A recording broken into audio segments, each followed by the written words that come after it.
what I like about this particular story is we talked previously about Baron Skullfire.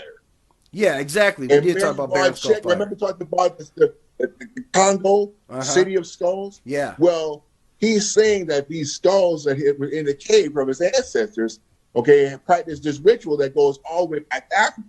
Right. Okay. So, okay, no. So the connection is, okay, Congo City of Skulls. Yes. Okay. And so, with that being said, I mean, it's amazing how that ended up from Africa all the way over to Americas. Yeah. Yeah. Okay. Yeah. So that's what. Okay. So to me, a lot of traditions came from that we brought to America. Right.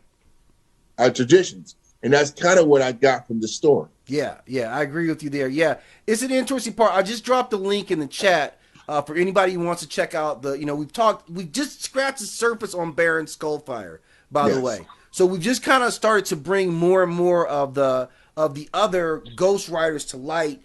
Caleb obviously is coming first. We've touched on Baron Skullfire. It's definitely an interesting mythology that you should check out as well, because that leads you back into, kind of moving towards the interior of Africa, them generating a couple towards the west with the Congo. But again, getting mythologies from different regions of Africa is something that I think is very important, right? Because we see some of them reflecting some similar ideas, thought processes about, the afterlife, about morality.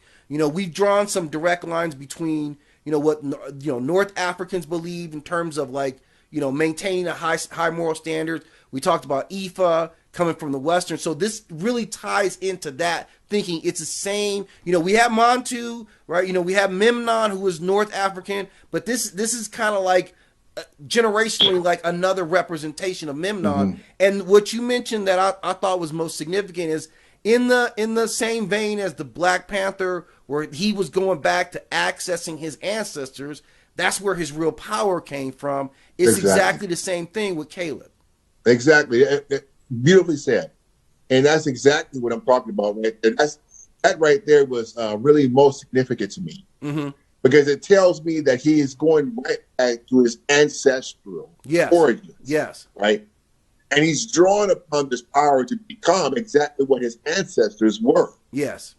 Okay. So that's exactly what that to me was a great significance. Yes. Because you just mentioned the Black Panther. Mm-hmm. We talked about, a couple of other, people, and we talked about Storm from the X-Men. Right. Right.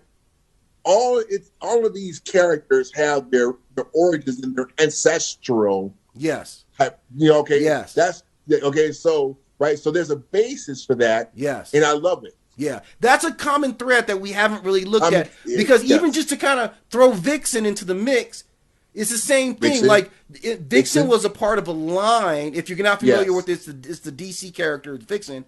She was a part of a line, just like Storm was a part of a line, lineage of passed down characteristics, knowledge, temperament. So that's what they really are showing. And Africans talk about it, as that outsiders or Europeans labeled it like ancestor worship, but really it was ancestor communication.